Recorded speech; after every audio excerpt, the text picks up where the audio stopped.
Hi everyone. So, you're thinking about learning to swim.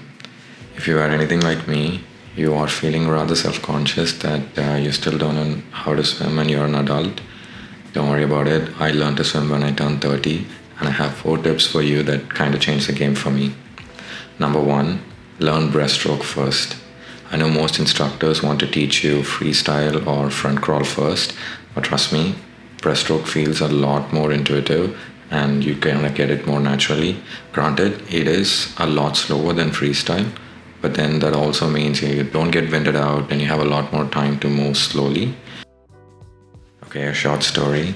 Last year, two of my friends and I wanted to get our scuba licenses. There was only one tiny glitch. None of us knew how to swim, and we had about 3 months to learn to swim. And all three of us have tried to learn to swim in the past with little success. That's when one of our friends, who is a strong swimmer, suggested that we learn breaststroke first. And guess what? We all got our scuba licenses. The other two even went on to get their advanced scuba licenses. So yeah, trust me when I say learn breaststroke first, it's a lot more natural. Okay, tip number two. When you're swimming, do not look at the floor of the pool, but forward or the direction you're moving. I know this is bad technique, but in the first several sessions, your goal is not to master the technique, but to ensure that you feel safe in the water. When you look forward, you can always see the water surface above you, and you can always feel safe that you can just pop out for a breath anytime you're losing control. Tip number three.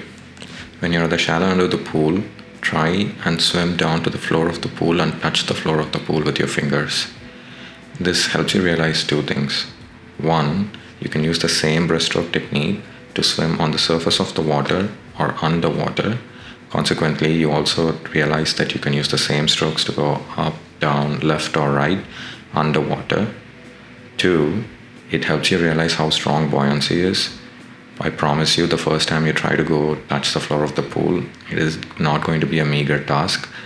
This helps you give confidence that you're going to naturally pop up because of buoyancy and not sink down like a stone. Tip number four. Okay, this is not really a tip, but a collection of ideas on how to practice.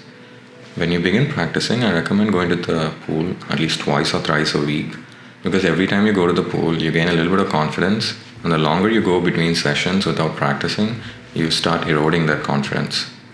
Next, I recommend finding a community pool near you that allows for what is called as a leisure swim. A leisure swim is where you can swim anywhere in the pool and you don't really have to swim from the shallow end to the deep end in a lane. This means you can practice for a very long time on the shallow end of the pool until you gain confidence. Okay, let's say you got breaststroke reasonably nailed now. Where do you go from here? I recommend learning what is called as treading. Treading is where you stay in one point in the pool, and there are different leg kicks that let you tread in water. But the easiest thing you can do is just use what you had with breaststroke. I'll leave links below to videos that explain treading.